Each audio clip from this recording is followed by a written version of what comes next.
Warga desa di kaki Gunung Raung dihebohkan oleh penemuan situs purbakala yang diduga merupakan peninggalan zaman Kerajaan Majapahit. Sementara itu, seorang kolektor pusaka kuno di Jember punya teori unik tentang mitos Atlantis yang konon berada di wilayah Nusantara. Itulah sekilas berita dan cerita yang berhasil kami rangkum untuk Anda. Bersama saya Silviana Febrianti, inilah Lintas 7, program news yang tak hanya sekedar menampilkan berita.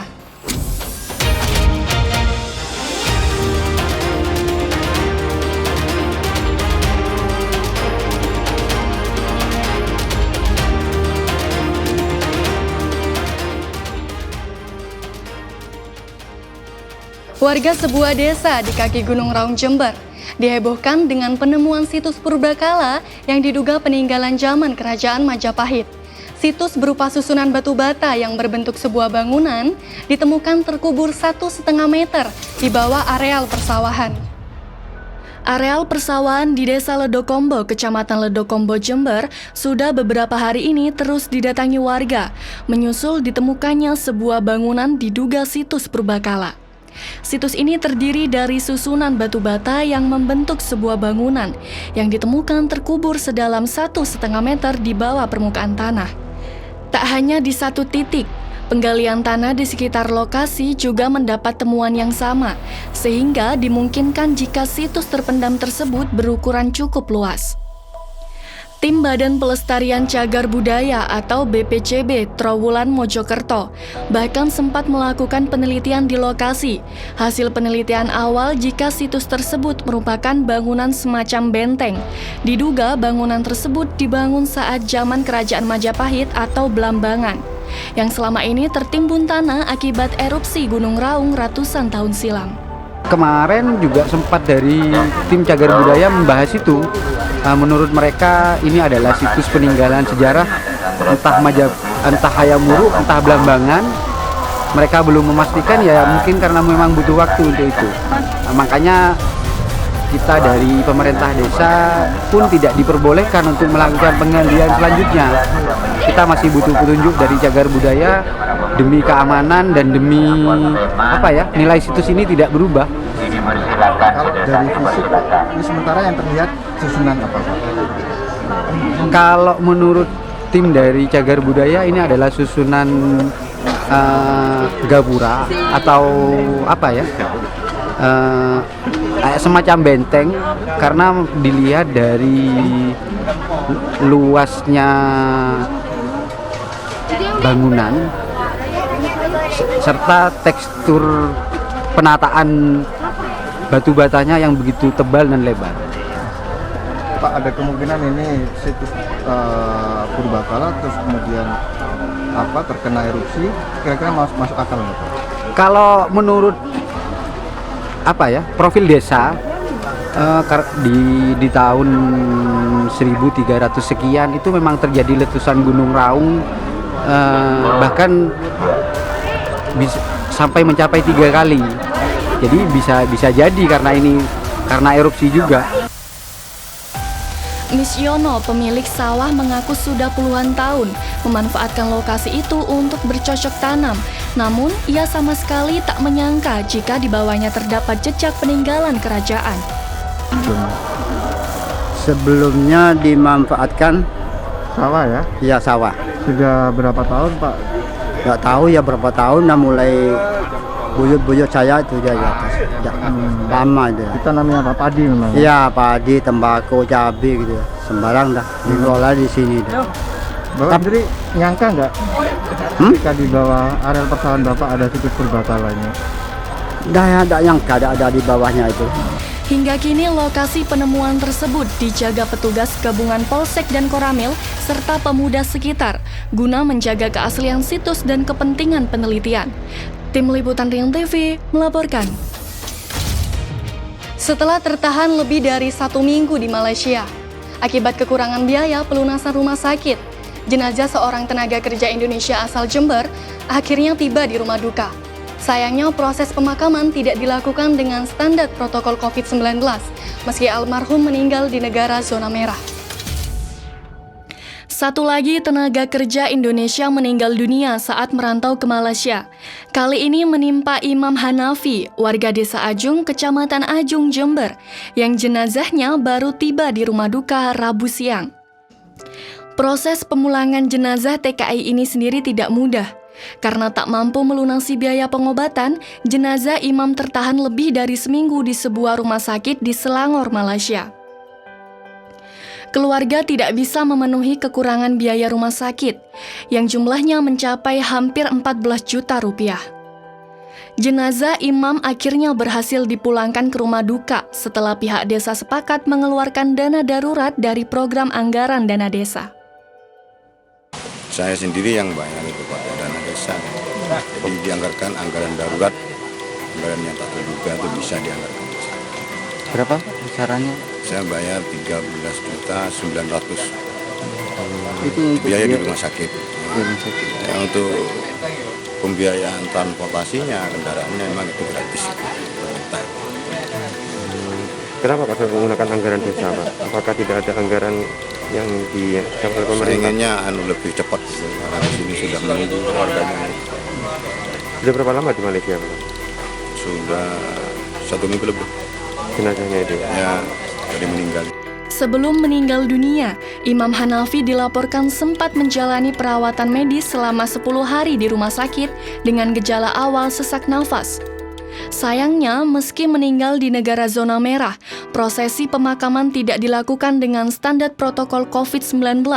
Sebagian warga yang hadir saat pemakaman bahkan tidak mengenakan masker. Tim Liputan Rian TV melaporkan. Siapa sangka, nenek moyang kita memiliki keahlian dan pemikiran modern di bidang metalurgi. Hal ini terlihat dari beragam peninggalan benda-benda dan pusaka kuno yang diciptakan dari campuran material luar angkasa. Inilah pedang, kujang, tombak, trisula, mahkota, sabuk, cincin, gelang, dan kalung yang terbuat dari campuran meteorit. Sepintas benda ini mirip kayu, namun siapa sangka benda itu bukan kayu, karena ternyata terbuat dari material yang tak lazim dan tidak lagi ditemukan saat ini. Benda-benda kuno ini menjadi koleksi pribadi di rumah Suyanto, warga Jalan Lejen Suprapto, Jember. Suyanto yang sejak muda memiliki hobi mengoleksi benda-benda dari peradaban kuno ini, hingga kini memiliki koleksi ratusan benda kuno yang diduga memiliki usia ribuan tahun bahkan puluhan ribu tahun. Benda kuno itu oleh Suyanto diburu dari berbagai tempat di Nusantara. Namun yang paling banyak di pinggiran kota di Jawa Timur, yang konon merupakan cikal bakal peradaban modern manusia sesungguhnya. Menurut Suyanto, nenek moyang orang Nusantara memiliki peradaban yang luar biasa, terutama berkaitan dengan kemampuan membuat berbagai benda seni, bahkan pusaka dan senjata perang. Mereka membuat benda-benda unik dan langka itu dengan menggunakan tempa lipat, di mana material meteorit, besi, nikel, dan material lainnya dilipat hingga ribuan kali sebelum ditempa menjadi aneka barang berharga. Jika melihat ukuran pusaka seperti tombak, pedang, dan kujang yang mencapai 2 meter bahkan lebih dengan berat hingga puluhan kilogram, dimungkinkan tinggi badan nenek moyang kita mencapai lebih dari manusia normal saat ini. Karena tidak bakal mungkin tinggi manusia seperti saat ini mampu membawa benda-benda dengan ukuran dan berat seperti itu. Bahkan menurut Suyanto, peradaban maju manusia sejatinya dimulai dari Nusantara menuju ke wilayah barat, bukan sebaliknya. Karena dari bukti benda-benda itulah dapat dilihat bagaimana manusia zaman dahulu, terutama yang berada di Nusantara, memiliki keahlian yang sangat brilian. Relief pada benda seperti kujang, tombak, pedang, dan trisula yang dibuatnya juga menggambarkan jika Nusantara sangat makmur, penuh dengan binatang dan tumbuh-tumbuhan yang juga sangat subur. Dari relief itu juga tergambar jika Nusantara memiliki 2 musim, yakni hujan dan kemarau, di mana tanaman seperti pohon jati hanya ada di Nusantara dan tumbuh subur pada 2 musim itu, dan hal ini tidak ditemui di negara lainnya. Jika ditarik benang merah, bisa jadi mitos Atlantis peradaban modern yang hilang di telan samudra itu keberadaannya masih di sekitar wilayah Nusantara.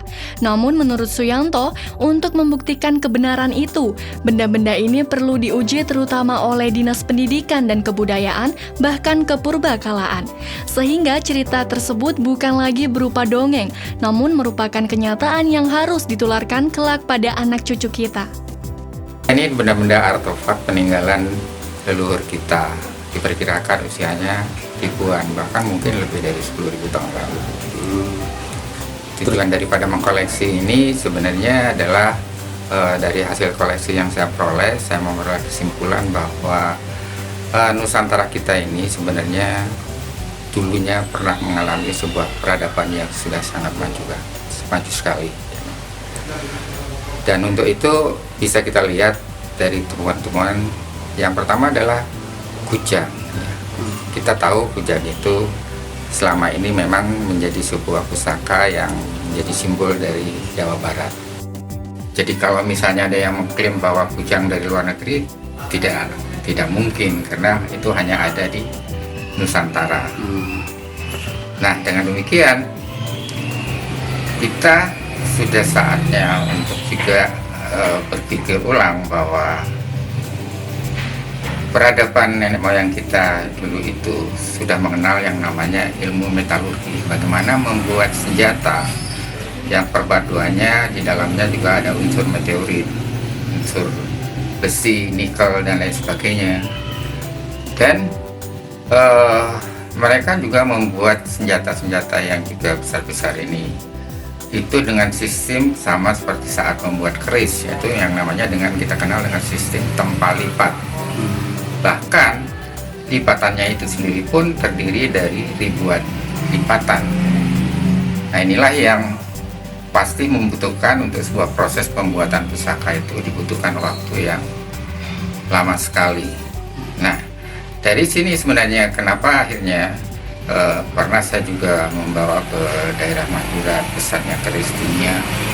Mereka pun juga melihat dari artefak yang kita tunjukkan. Mereka bilang bahwa ini tidak mampu mereka buat, tidak mampunya, di samping karena bahannya sendiri sudah langka, juga dibutuhkan pembuatan lipatan-lipatan yang tekniknya mungkin berbeda dengan yang sekarang. Nah, artinya apa? Artinya bahwa penguasaan teknologi tadi sekaligus juga membuktikan bahwa peradaban modern leluhur kita itu mungkin juga menjadi asal-usul dari asal-usul peradaban modern dunia. Jadi kalau selama ini banyak orang berpendapat bahwa peradaban maju itu dari barat ke timur, menurut saya ada kemungkinan bahwa justru bukan dari barat ke timur, tapi dari timur ke barat atau dari Nusantara ke dunia yang lain.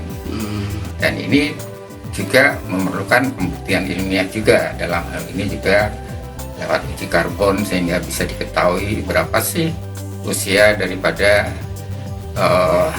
artefak-artefak yang ada ini. Benarkah dia berasal dari ribuan tahun yang lalu? Siapa yang membuat, kapan dibuat, di mana dibuat, bagaimana membuatnya. Nah, itu masih tanda tanya besar, sehingga dalam hal ini kita pun juga menghimbau juga, dan kita ingin juga bekerja sama mulai dari Dinas Pendidikan dan Kebudayaan, khususnya Direktorat Purbakala, mungkin geologi juga dan lain sebagainya, bahkan juga pihak-pihak luar untuk juga ikut meneliti tentang kemungkinan bahwa artefak-artefak ini memang benar dari zaman ribuan tahun yang lalu, yang kemungkinan juga ada keterkaitan dengan keberadaan Atlantis yang disebut-sebut oleh Plato dalam bukunya, yang secara rinci bahkan lewat penyusun saudara Dani Irwanto, lewat berbagai buku dan lain sebagainya, juga membuktikan bahwa Atlantis itu berada di Laut Jawa. Pak, ini benda-benda apa saja ini, Pak? Selain ya, dari apa yang kita buktikan dari semula, kita memperoleh mulai dari berbagai untuk pusaka pedang, ya, kujang, terus pusaka-pusaka lainnya, tombak, ya kan, trisula dan lain sebagainya. Dan setelah itu juga mahkota, terus ada juga sabuk, ada juga cincinnya, ada juga gelang, kalung dan lain sebagainya, yang semuanya berbahan baku campuran dengan bahan meteorit. Padahal kita tahu kan meteorit itu langka banget sebenarnya kan, untuk mendapatkannya bagaimana dan sebagainya, ya itu mungkin juga perlu penelitian juga. Sejauh ini menurut Suyanto belum ada dari dinas terkait melakukan pengujian. Padahal Suyanto menginginkan adanya kerjasama untuk mengurai dan memastikan sejatinya benda-benda yang merupakan mahakarya nenek moyang Nusantara tersebut. Guntur Rahmatullah, RIN TV.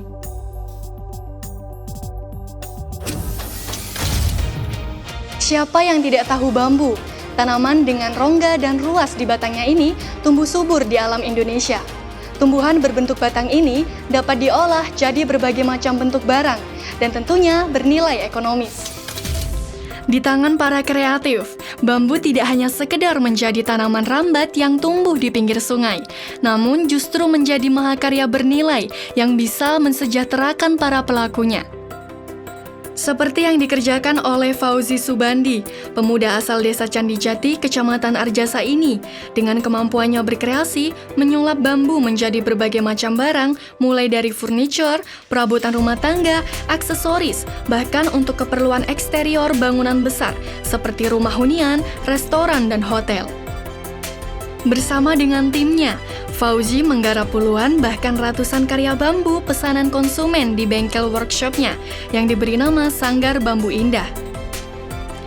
Karya-karya bambu Fauzi beragam, tidak hanya untuk aksesoris, namun juga untuk pembuatan bangunan berbahan bambu. Harganya pun bervariasi, mulai dari yang termurah Rp250.000 hingga tertinggi mencapai Rp5 juta. Untuk pembuatan bangunan berbahan bambu, Fauzi mematok harga per meter, mulai dari Rp250.000 hingga Rp500.000 per meter.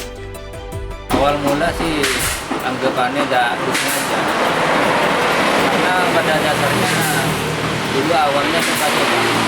Jadi kita di produk 1-2 ternyata diminati oleh para pelanggan. Dan disengaja awal kita proses tahun 2010. Awalnya autodidak, belajar sendiri. Setelah itu dapat respon dari dinas, dari Dispreda, pelatihan. Proses pembuatan kerajinan bambu dimulai dari penjemuran. Bambu kemudian dipotong, diukur sesuai produk yang akan dibuat. Kemudian dirakit, pemberian variasi dan finishing. Pemilihan bambu lebih murah, lebih enak, lebih alami. Pokoknya enak lah dipandang. Satu gazebo-nya 2 juta. 2 juta itu sudah bagus lah menurut saya, sudah cocok karena kami sangat mendukung kepada teman-teman yang berkreatif dalam bidang apapun lah. Produk kerajinan bambu ini dapat bertahan hingga 10 tahun. Adapun cara merawatnya supaya bertahan lama yakni dipoles ulang secara berkala. Guntur Rahmatullah, RIN TV. Baiklah pemirsa, jangan kemana-mana, karena sesaat lagi kita akan kembali dalam segmen Jurnal Harian Suara. Tetap di Lintas 7, program news yang tak hanya sekedar menampilkan berita.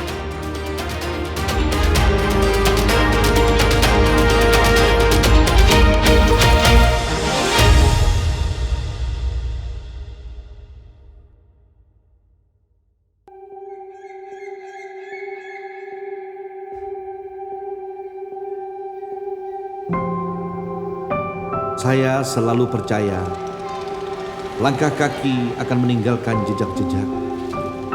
Seberapa jauh langkah kita hari ini adalah seberapa panjang jejak-jejak itu dapat dikenang nanti.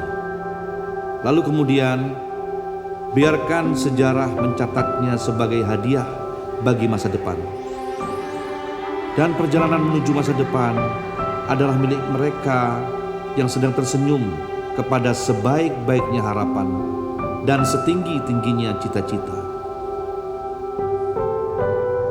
seperti pohon yang ditanam sekarang dan tumbuh menjulang di waktu mendatang. Masa depan adalah tentang kita yang menanam harapan untuk dipetik oleh mereka kelak sebagai warisan peradaban.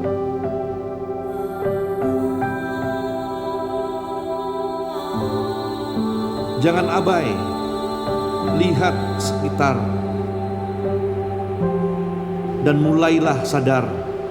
Banyak yang perlu dilakukan, banyak yang harus dikerjakan.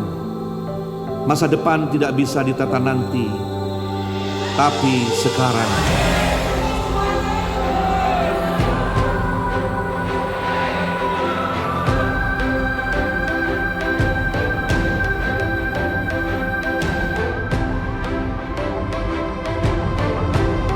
Jangan biarkan mereka yang tersenyum kehilangan harapan dan cita-cita karena sesuatu yang tidak disiapkan dengan baik.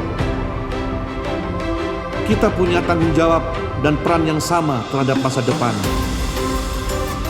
untuk terus membentuk senyum yang merekah dan tidak lagi bertemu susah. Tidak cukup hanya diam, lakukan sekarang, karena saya percaya berbuat untuk hari ini adalah berbuat untuk masa depan. Nama saya Hendy Siswanto, dan ini adalah kisah kita semua untuk masa depan yang cemerlang. Wis wayai benai Jember.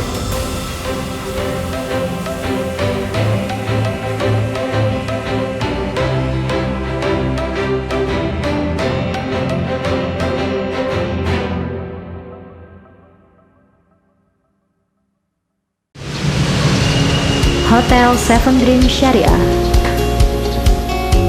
Kami hadir menjadi pilihan untuk kenyamanan. Tempat singgah selayak rumah bagi Anda. Dengan keramahan dan segala kemudahan yang tersedia, kami mengundang Anda untuk singgah.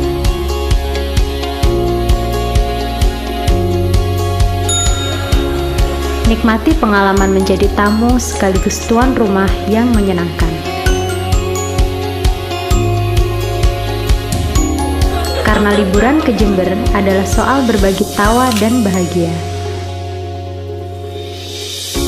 Dan kami siap menyambut Anda menjadi tamu yang istimewa.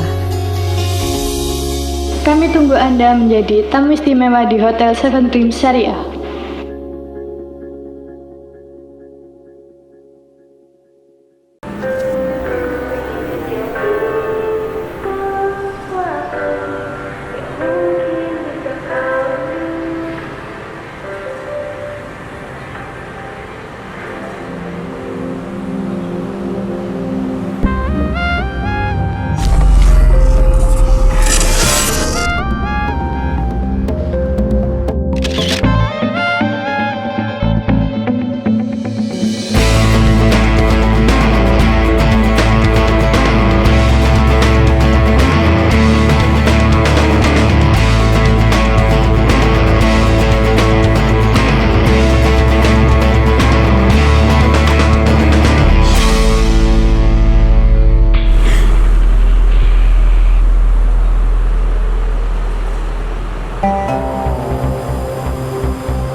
Di sini kami akan mempresentasikan sebuah produk kesehatan, di mana produk kesehatan ini berasal dari perusahaan yang namanya AFC atau EFC, bahasa Inggrisnya dibaca seperti itu. Perusahaan ini tentunya dari namanya aja berarti perusahaan ini perusahaan Jepang yang sudah berdiri sejak tahun 2009.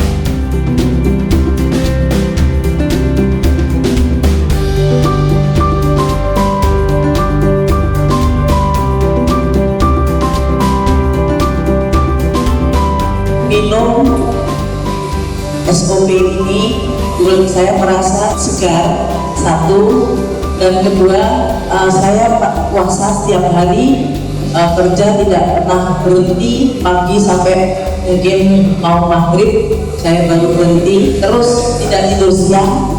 Saya merasa enak dan tidak merasa puasa.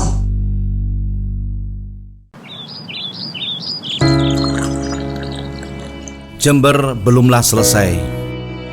Daerah ini akan terus bertumbuh, dijalankan oleh derap langkah masyarakatnya membawa Jember pada masa depan.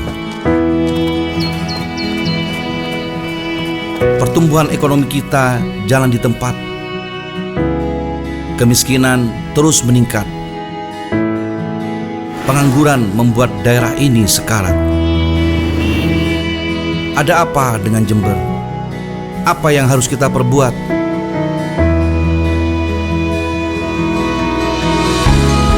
Kemajuan daerah ini ditentukan oleh siapa diri kita. Ya, kita adalah petani, nelayan, pedagang, guru, murid, santri, buruh. Semua kita harus berbuat. Setiap kita menyumbangkan pertumbuhan bagi daerah ini. Wis wayahe benahi Jember. Aku, kamu, mereka, kita semua saatnya membenahi Jember dengan semangat sinergitas dan kolaborasi. Semua potensi diri dan daerah kita satukan, maka kita akan tumbuh pada sebuah kemajuan ekonomi, melaju pada kehidupan yang lebih baik. Pemerintahnya harus kondusif, semua elemen bahu-membahu, eksekutif dan legislatif berbuat untuk rakyat. Kita perlu meningkatkan investasi masa depan pada keunggulan yang kita miliki. Jember ini kaya akan sumber daya manusia, budaya, dan alam. Daerah ini harus saling terhubung dengan infrastruktur yang mapan. Roda ekonomi akan melesat kencang.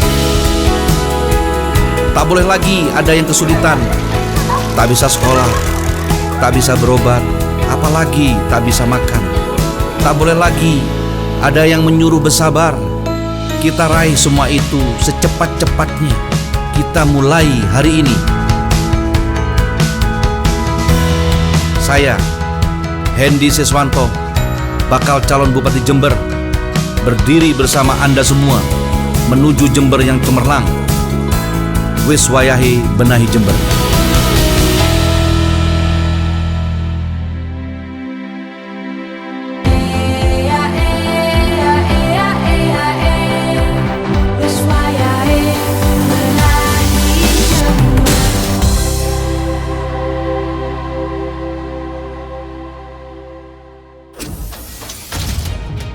Terima kasih masih bersama kami dalam program Lintas 7.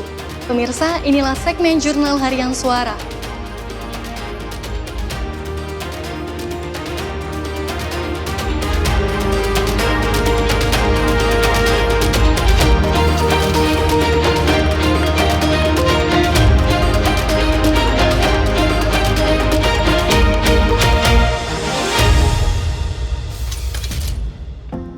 Di hadapan pimpinan dan pengurus Partai Golkar Kabupaten Jember, Haji Hendy Siswanto sampaikan visi dan misinya.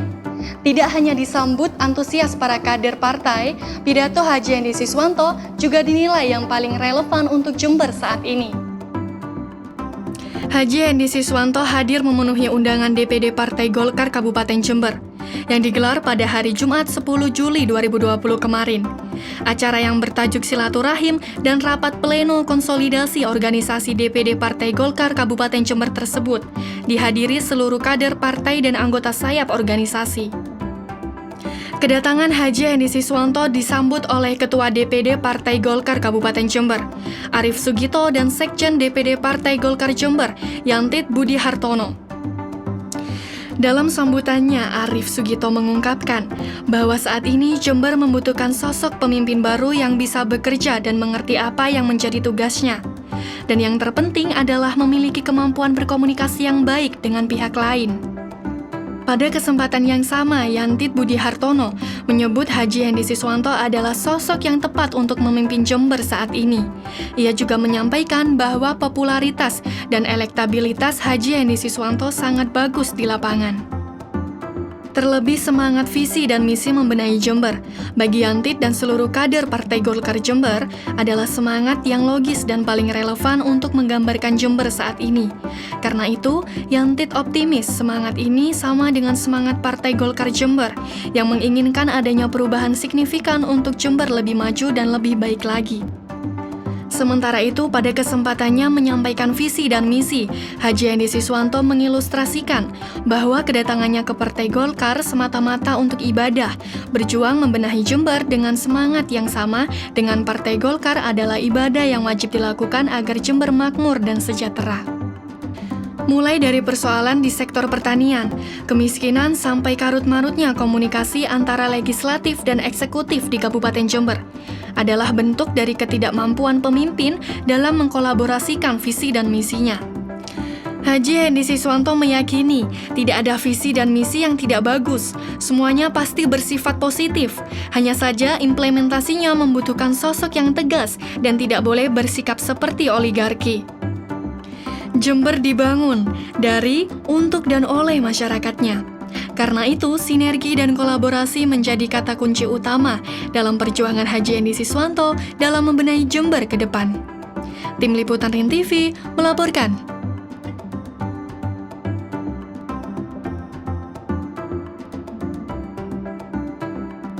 Permasalahan kaum buruh menjadi salah satu prioritas visi dan misi Haji Hendy Siswanto. Hal ini tertera dalam program peningkatan kesejahteraan seluruh masyarakat Jember, termasuk para buruh di dalamnya. Hal ini disampaikan oleh Haji Hendy Siswanto kepada perwakilan buruh yang tergabung dalam Serikat Buruh Muslim Indonesia atau Sarbumusi di Kabupaten Jember, dalam pertemuan yang digelar pada Kamis 9 Juli 2020 kemarin. Menurutnya, pemerintah daerah wajib memberikan jaminan dan perlindungan kepada seluruh warga Jember, termasuk di dalamnya adalah kaum buruh, yang notabene adalah bagian dari sistem perputaran ekonomi makro dan mikro. Pada kesempatan ini, Haji Hendy Siswanto juga mendengar curahan hati para buruh yang disampaikan. Bukan hanya soal ketidakjelasan jaminan gaji dan penghasilan, para buruh juga mengeluhkan banyaknya PHK yang dilakukan oleh perusahaan, sehingga membuat para pekerja kini banyak yang menjadi pengangguran. Merespon hal tersebut, Haji Hendy Siswanto menyampaikan, hal paling fundamental yang harus diselesaikan adalah meningkatkan perekonomian Jember, baik di sektor real maupun sektor lainnya. Harus ada ide kreatif untuk menggenjot sektor ekonomi di Jember. Apabila ini terjadi, maka kesejahteraan para buruh juga akan mendapat jaminan, serta persoalan upah layak akan menjadi soal yang mudah diselesaikan. Dan jelas, peran pemerintah daerah harus ada di sana. Tim Liputan RIN TV melaporkan. Dengan yakin dan mantap, Haji Hendy Siswanto meminta doa dan dukungan warga Jember maju sebagai bakal calon Bupati Jember didampingi oleh Gus Firjaun yang telah bersedia menjadi bakal calon wakil Bupati Jember. Meskipun belum menggelar acara deklarasi sebagai pasangan bakal calon Bupati dan Wakil Bupati Jember, Haji Hendy Siswanto dan Gus Firjaun telah resmi menjadi pasangan cabub-cawabub yang akan maju dalam pentas Pilkada Jember 2020 mendatang. Hal ini semakin ditegaskan dengan kegiatan pelatihan Korcam dan Kordes, tim pemenangan Haji Hendy Siswanto dan Gus Firjaun, yang digelar di Posko Pemenangan HSC pada Senin 13 Juli 2020. Kegiatan yang dihadiri oleh seluruh Korcam dan perwakilan Kordes, tim pemenangan tersebut, fokus pada paparan teknis yang harus menjadi panduan bagi Korcam dan Kordes dalam mengawal proses penghitungan suara di Pilkada Jember nanti. Selain itu, Haji Hendy Siswanto dan Gus Firjaun menyampaikan kepada seluruh tim agar tidak lengah dan terus berjuang menggaungkan misi Weswayahe, yaitu misi untuk merubah Jember menjadi lebih baik dan maju melalui pemenangan Haji Hendy Siswanto dan Gus Firjaun. Tadi alhamdulillah kami sudah menyampaikan beberapa program sederhana yang dimana semangatnya ini harus menjadi satu. Dan tadi juga Bu Sudjon juga memperkenalkan diri kepada teman-teman Portem dan Kordes bahwa esensi dari pertemuan ini adalah Jember sedang memanggil kita semua, dan kita berharap ke depan Jember akan dapat kita raih, dan kita akan dapat memakmurkan Jember, dapat mensejahterakan Jember, dan Jember menjadi lebih berakhlak lagi. Jadi ini adalah upaya kita semuanya untuk menyamakan semangat dan visi ke depan untuk membenahi Kabupaten Jember.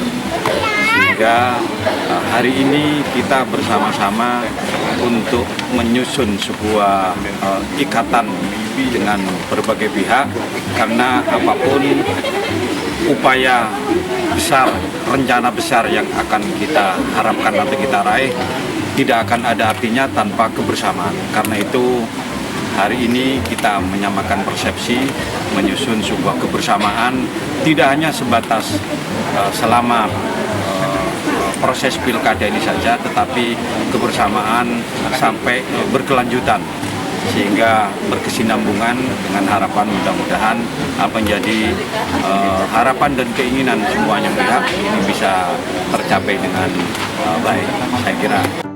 Pada kesempatan ini, Haji Hendy Siswanto menegaskan pihaknya sudah membentuk Korcam di 31 kecamatan dan Kordes di 248 desa dan kelurahan. Secara teknis, program pemenangan akan terus disebar di seluruh wilayah yang ada di Kabupaten Jember. Sementara itu, Gus Firjon menambahkan, kegiatan pelatihan ini merupakan upaya membangun kebersamaan di antara para pendukung dan tim pemenangan, bahwa apa yang diperjuangkan oleh Haji Hendy Siswanto dan dirinya adalah sesuatu yang besar dan tentunya membutuhkan kekuatan bersama yang semata-mata dilakukan untuk mencapai kemenangan bersama. Tim Liputan RIN TV melaporkan.